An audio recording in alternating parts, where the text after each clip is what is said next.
जो धर्मवान होता है वही सच्चा धनवान होता है। पहला काम तो नित्य सुबह शाम नित्य जल छिड़कना चाहिए, दीपक अवश्य जलाना चाहिए। सुबह और शाम आपके प्रमुख द्वार के दरवाजे खुले हुए होने चाहिए।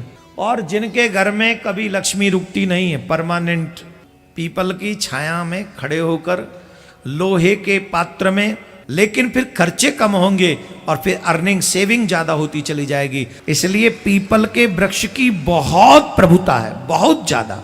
हमें लक्ष्मी कौन कौन देगा पहले ये बताओ। आज हमें नहीं दोगे तो हम क्यों बताएं तुम्हें उपाय? नहीं बता रहे, जाओ धल लो। मतलब खुद चाहिए लक्ष्मी और खुद ही सपेट लोगे अकेले अकेले। हम तो कहते भगवान सारे महाराष्ट्र की संपत्ति बेजापुर में टूट पड़े, बरस जाए। मुंबई वाले भी बेजापुर में आए कि भैया हमें कुछ दे दो, काम चलाना है। लेकिन बेजापुर वालों, अगर तुम धनवान हो जाओ तो धनवान के साथ साथ धर्मवान भी होना परम आवश्यक है। जो धर्मवान होता है वही सच्चा धनवान होता है। जो धर्मवान नहीं वो कंगाल है। आइए हम बता देते लक्ष्मी कैसे रहेगी। आपको क्या करना चाहिए? पहला काम तो नित्य सुबह शाम और प्रातःकालीन बेला में तो अवश्य सुबह उठकर अपनी देहरी के भीतर और बाहर दोनों तरफ जल छिड़कना चाहिए। प्रमुख द्वार पे नित्य जल छिड़कना चाहिए, इससे मां लक्ष्मी प्रसन्न होती है। दूसरा, सायंकालीन बेला में द्वार पर दीपक अवश्य जलाना चाहिए, बहुत आवश्यक है। सुनिए ध्यान से।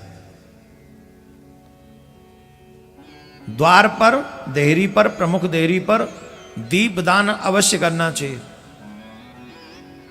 इससे मां लक्ष्मी प्रसन्न होती है। दूसरा, सुबह और शाम आपके प्रमुख द्वार के दरवाजे खुले हुए होने चाहिए।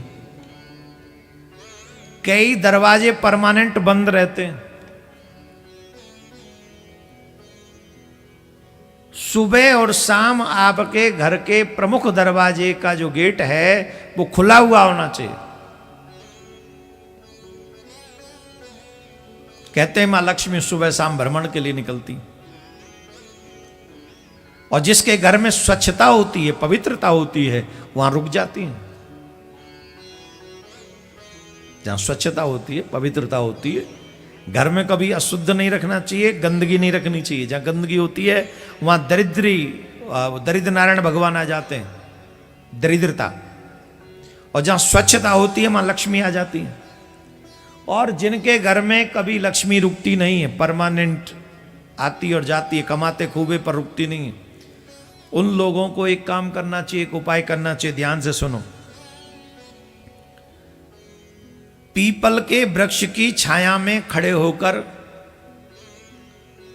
लोहे के पात्र में, पीपल की छाया में खड़े होकर लोहे के पात्र में चीनी, शुद्ध घी एवं दूध मिलाकर उसकी जड़ में कम से कम 21 बार डालना चाहिए। एक ही दिन में नहीं, एक ही दिन में नहीं, कॉन्टिन्यूस 21 दिन डालना चाहिए। पीपल की जड़ में जल चढ़ाने से लक्ष्मी मां की कृपा होती है। स्थायी लक्ष्मी दीर्घकालीन समय तक, जो कम और खर्चा ज्यादा हो जाते, पैसा तो सब पे ही है, अर्निंग उतना ही खर्चा कर लेते हैं हम लोग, लेकिन फिर खर्चे कम होंगे और फिर अर्निंग सेविंग ज्यादा होती चली जाएगी।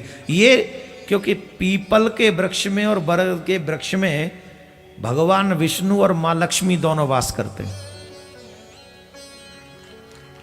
इसलिए पीपल के वृक्ष की बहुत प्रभुता है, बहुत ज्यादा। हमें पीपल के वृक्ष में जल चढ़ाना चाहिए, वो भी मीठा जल। चीनी मतलब शक्कर डालकर, शक्कर ले ले और उसमें शुद्ध घी भी डाल लें, थोड़ा सा जल ले लें और दूध मिला लें और उसी को जड़ पीपल की जड़ में उसको चढ़ा दें। इससे जिनके यहाँ लक्ष्मी नहीं रुकती है उनके यहाँ लक्ष्मी अवश्य रुकेगी। जो जो भाई बहन ये कार्य करना चाहते हैं, माताएं भी ये कार्य कर सकती हैं, तो उनके घर में मां लक्ष्मी की कृपा अवश्य बनेगी, इसमें कोई संशय नहीं। राधे राधे बोलना पड़ेगा।